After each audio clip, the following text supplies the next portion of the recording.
Girmeyin az üstünün içine. Ha bak.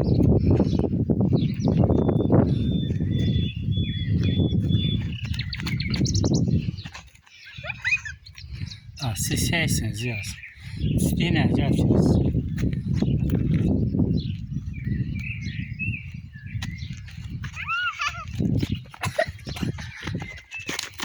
Yavaş.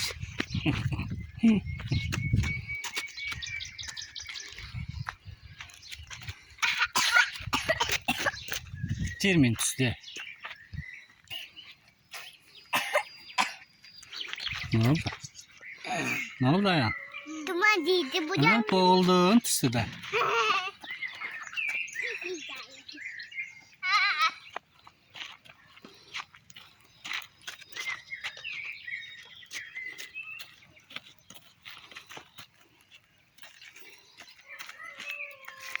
Gelin böyle. Gelin böyle yanarsın. Gelin. Ne oldu? Gəlin, hiss iyi gələcək sizdən. Gəlin, məktəbə gedək sizi. Hiss iyi gəlməz. Bu nə? Elə eləmin də. Çəkirəm axı.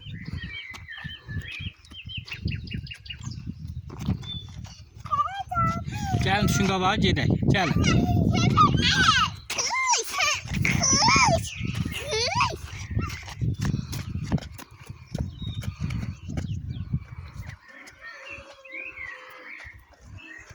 Gəlin gedək. Ayağım.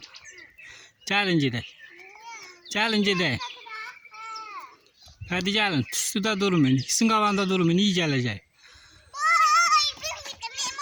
Gəlin. Məktəbə gedək sizi. Hiss iyi gələcək sizdə. Kesin qabağa gedin. Gedin. Abi gələn səfərdə arabayla gətirəlim səni. Gedin. Gəl. Şimdi sabah yenə gələcəm. Onu da gətirəcəm. Sabah da gələcəm. Sabah.